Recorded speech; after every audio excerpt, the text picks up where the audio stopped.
Hello, आपका फिर से स्वागत है। अब हम बात करेंगे कैनन एरर कोड 12 नंबर, दैट्स मीन 12 नंबर का एरर कोड किस लिए आता है। एग्जैक्टली आप उसे बोल देते हैं एरर कोड 012।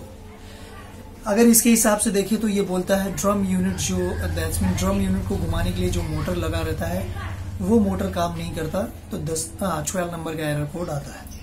और 10 नंबर का एरर कोड जो रहता है वो मेन मोटर घुमाने के प्रोसीजर ना होने पर आता है। जो 10 नंबर का एरर कोड है वो मेन मोटर ना काम करने के कारण आता है। 12 नंबर के एरर कोड पे जो ड्रम यूनिट होता है, ड्रम यूनिट को घुमाने में सपोर्ट करने वाला मोटर अगर प्रॉपर काम नहीं करता तो ये एरर कोड आता है। अब ये मोटर कहाँ होता है? ये मोटर मेन गियर यूनिट में ही लगा रहता है। ओके, जो मेन गियर यूनिट का बॉक्स है उसके अंदर ही ये मोटर लगा रहता है।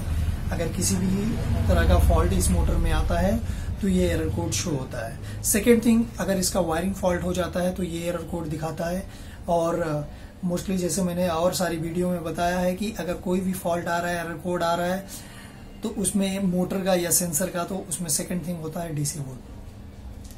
तो एक एग्जाम्पल, अगर आपका ये सब करने से भी नहीं हो रहा तो ऑब्वियसली आपका डीसी बोर्ड का प्रॉब्लम है। डीसी बोर्ड रिपेयर कीजिए, वो क्लियर हो जाएगा। सेकेंड थिंग हम बात करेंगे E013 एरर कोड। जैसे मतलब 13 नंबर का एरर कोड किस लिए आता है? 13 नंबर का एरर कोड मोस्टली 6000 मशीनों में आता है। कब आता है? जब उसका वेस्टेज, जो 6000 मशीन है उसमें जो वेस्टेज सप्लाई दिया गया है वो थोड़ा लॉन्ग प्रोसीजर पे हो गया है। मतलब मशीन का यूनिट ये हो गया, एज अ पाइप थ्रू नीचे आके बॉक्स इधर हो गया। तो इस कंडीशन में क्या होता है, ये जो पाइप प्रोसीजर है अगर उसमें भी फॉल्ट रहता है तो 13 नंबर का एरर कोड देता है। या feed screw, the wastage toner feed screw is faulty, the wastage toner clock sensor MSW2 is faulty, and as it is, if a DC board is not working, then also is come error code E013। exactly उस procedure में mechanic कहते हैं कि the rotation of the vestige toner feed screws is out of order and the switch MSW2 is prepared multiple times during a specific period of time। That mean एक limitations, एक timing रहता है उसका घूमने का, रोटेशन करने का। तो ये अगर वो रोटेशन नहीं होता तो ये एरर कोड शो होता है। एग्जाम्पल मैं आपको बोल देता हूं। अगर मान लीजिए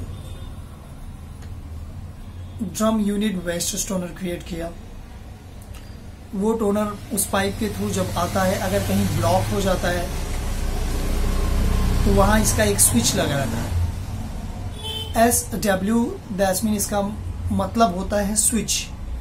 ओके, SW का फुल फॉर्म होता है अपनी मशीनों के लिए स्विच। अब 2 नंबर का जो स्विच है वो एक क्लॉक पल्स की तरह काम करता है कि हाँ प्रोसेस हो रहा है। कभी कभी वो भी ब्लॉक हो जाता है, बंद हो जाता है, तो भी 13 नंबर का एरर कोड आएगा। एक स्प्रिंग पाइप के अंदर रहता है जो ऐसा सर्कल वाइज घूमता रहता है और उस स्प्रिंग के थ्रू वेस्टेज डीपी में टोनर कलेक्ट होता है।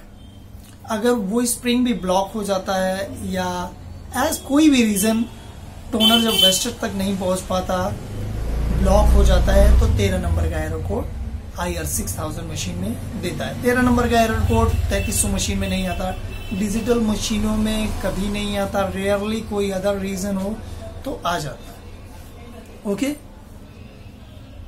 तो ऐसे ही रिलेटेड इश्यूज इन सब मशीनों में। सेपरेशन, एक चीज मैं आपको बताऊंगा, जब मशीनों की हम बात करते हैं तो हर हिस्से के हर एक भाग को एरर कोड के हिसाब से दर्शाया गया है, डिवाइड किया गया है। तो उस प्रोसीजर में रिलेटेड और कनेक्टेड ये दोनों चीजें ही इंपॉर्टेंट रखती है। उससे कनेक्टेड चीजों का भी इशू आएगा तो भी वो एरर कोड देगा, उससे रिलेटेड चीजों का भी इशू आएगा तो भी वो एरर कोड देगा। इसलिए बी केयरफुल। अगर 30 नंबर का एरर कोड आपके 6000 मशीन में आ रहा है तो इजीली आप उसे क्या कीजिए, उसे क्लीन कीजिए, आपका एरर कोड चला जाएगा। स्विच साफ कर दीजिए, एरर कोड चला जाएगा। Okay, thank you. Share my video, like and share as you wish, my friend. Take care yourself.